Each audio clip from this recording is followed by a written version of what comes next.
Good evening प्यारे बच्चों, Aarav education में आपका स्वागत है। आज हम करेंगे physical property of aldehyde and ketone की। बहुत सिंपल टॉपिक है बच्चों ये, ठीक है। तो सबसे पहले देखो, एट रूम टेम्परेचर की अगर बात करें हम, ठीक है, जो हम बेसिकली मान के चलते हैं 25 डिग्री सेल्सियस या 298 केल्विन, ठीक है। तो जो मिथेनॉल है, मिथेनल, ठीक है, वो आपका क्या किसकी फॉर्म में होगा? गैस की फॉर्म में होगा। और इथेनल है वो आपका किसकी फॉर्म में होगा बच्चों? लिक्विड की फॉर्म में होगा। मिथेनल का मतलब क्या है बच्चों, बताओ? एक ही कार्बन है, ठीक है। इथेनल में कार्बन कितने आपके? दो जाते हैं बस। तो वन वाला गैस है और सेकंड वाला आपका क्या रहेगा? लिक्विड, ठीक है। और इससे आगे जितने भी हैं वो या तो सॉलिड होंगे और या हमारे क्या रहेंगे बच्चों? लिक्विड रहेंगे। इतनी बात आपको याद रखनी है, ठीक है। उसके बाद बात करते, इसका फॉर्मूला हो जाएगा बच्चों HC डबल बॉन्ड OH, ठीक है। और इसका क्या हो जाएगा? CH3CHO। ये इथेनल हो गया, ये मिथेनल हो गया, ठीक है। तो ऊपर वाला गैस और नीचे वाला लिक्विड, बाकी जितने भी या तो सॉलिड होंगे या आपके लिक्विड होंगे बच्चों, ठीक है। अब हम बात करते हैं बॉइलिंग पॉइंट की। काफ़ी इंपॉर्टेंट है बच्चों बॉइलिंग पॉइंट का। आपको मैंने हर बार वो डिस्कस करता हूँ बॉइलिंग पॉइंट के बारे में, ठीक है। तो यहाँ से काफ़ी क्वेश्चन आ जाता है बच्चों कई बार। कंपटीशन एग्जाम की बात करें, अगर हम नीट की बात करें, जेई की बात करें, एम्स की बात करें, या हम RUHS की बात करें, BSc नर्सिंग की बात कर रहे हैं हम, या कई बार बच्चों बोर्ड के एग्जाम में भी ये क्वेश्चन पूछ लेता है। तो ये काफ़ी इंपॉर्टेंट है बॉइलिंग पॉइंट।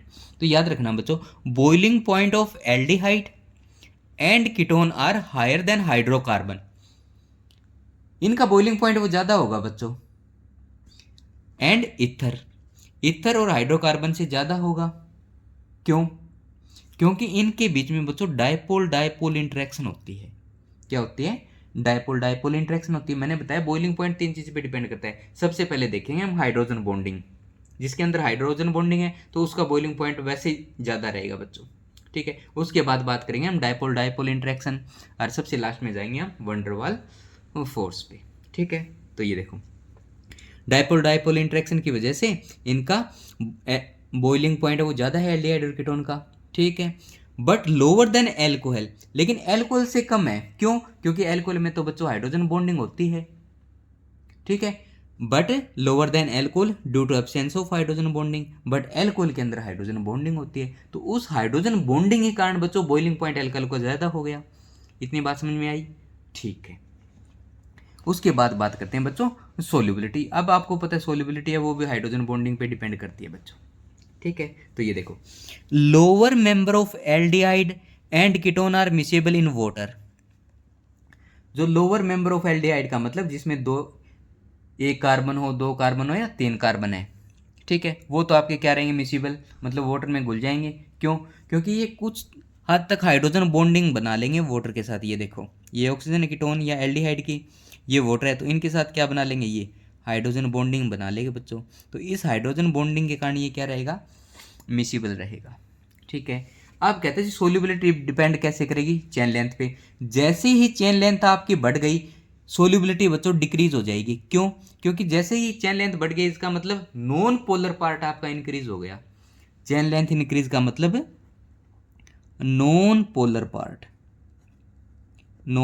पार्ट है वो आपका इंक्रीज हो गया बच्चों। नॉन पोलर पार्ट इंक्रीज हो गया तो वाटर में डिजोल्व नहीं होगा, तो सोल्यूबिलिटी क्या हो जाएगी? कम हो जाएगी। उसके बाद देखो बच्चों, कहता जी lower aldehyde have sharp pungent odour, मतलब तिखा ऑर्डर होता है इसका, तिखी स्मेल होती है बच्चों, ठीक है। As size of molecule increase the order become less present, ठीक। ऑर्डर क्या हो जाएगा? वो लेस पंजेंट मतलब कम तीखा हो जाएगा और मोर फ्रेगनेंट हो जाएगा। फिर वो फ्रेगनेंस देना स्टार्ट कर देगा। तो जो हमारा परफ्यूम होता है बच्चों, उसमें हम क्या यूज़ करते हैं? एल्डिहाइड यूज़ करते हैं बच्चों, ठीक है। तो ये तो थी बच्चों इनकी physical property. I hope physical property आपको समझ में आई होगी। तो ऐसे ही छोटी छोटी वीडियो को देखने के लिए बच्चों चैनल को जरूर सब्सक्राइब करेंगे। Thank you so much.